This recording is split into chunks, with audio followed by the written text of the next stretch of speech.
Greetings from Austin, Texas. This is Raelene. Yeah, I am coming to you from the United States, and I'm coming from a very special city in the Texas county called Austin. And I'm sure some of you have heard a little bit about Austin, what's happening around the tech startup world here. It's really a booming kind of developing city where a lot of entrepreneurs who have got tech startups are coming here because it's a little bit more viable and more cost effective to start their companies. We're seeing a lot of activity because of the tax breaks that an startup entrepreneur has. And also, there's quite an influx of engineers and developers that are willing to work on your tech startup and not taking as much equity as one would find, for example, in Silicon Valley, in New York, and in other cities. So I'm really excited to be here. I've been looking for a little while where the community of the entrepreneurs are, specifically the tech entrepreneurs. And eventually last night I found one.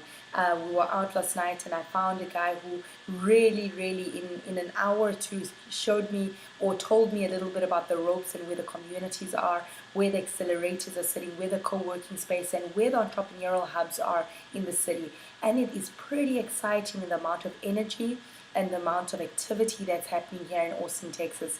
In fact, he was telling me that TechCrunch voted Austin, Texas the #1 tech city in the world. So one can imagine just how much is taking place here.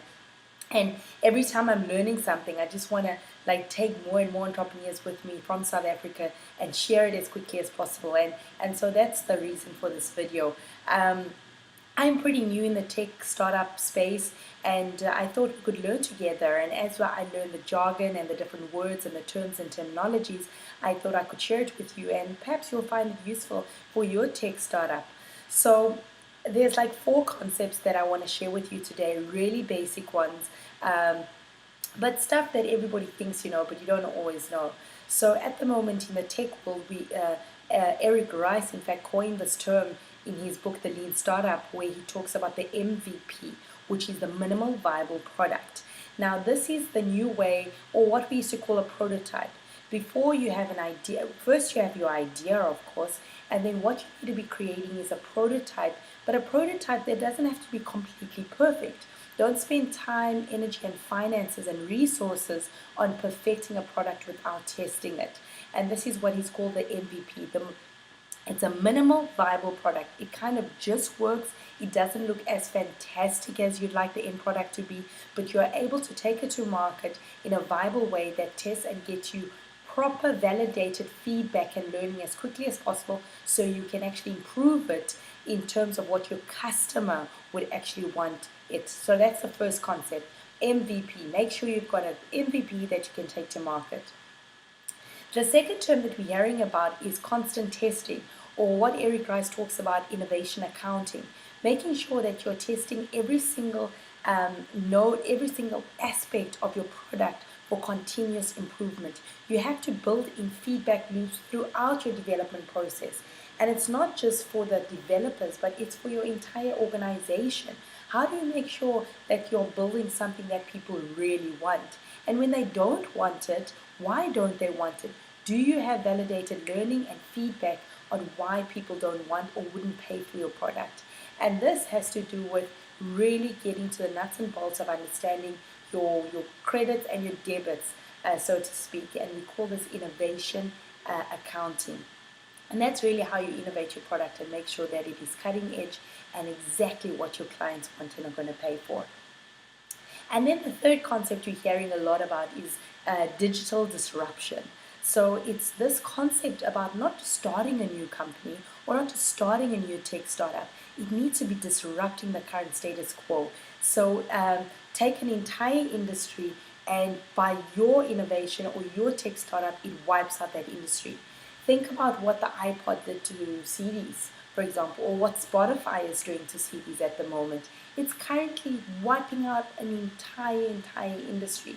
So when you are thinking about your tech startup or thinking about the digital idea that you want to bring to the forefront, think about the entire sector and how you can disrupt that sector, either wipe it out or change it completely.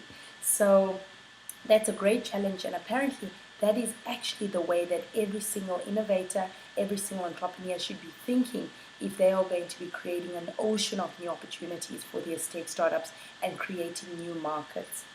And the fourth concept, or I suppose it's a concept, but the fourth important aspect that we hear about a lot in the digital startup world is accelerators. I find that it is something, excuse me, that will help you as you start your tech startup. So an accelerator is a space or a program that you can go through that will help you refine your idea, that will help you refine your business model, your revenue models, and even help you develop your product.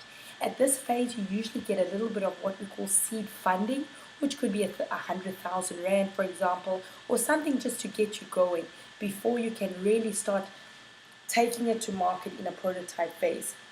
So that's been some of the advice I've been getting. Get yourself into a really great accelerator where you can get great mentors and coaches around you, where you can get a little bit of seed funding so you can actually build your prototype, but also where you can train and go through some training and learn about what it takes to be a high growth entrepreneur. So those are my 4 pieces of sharing for today as we learn together about what it's going to take to create digital disruptive ideas and tech startups. And there's no better place to learn it than in the hub of where it's taking place in Austin, Texas. But there's absolutely no excuse for us not to be implementing it and disrupting in what's happening in the emerging markets in South Africa and in the whole of Africa. Until I come back to you with another video, keep safe, enjoy yourself, and I'll see you when I'm back in South Africa. Ciao.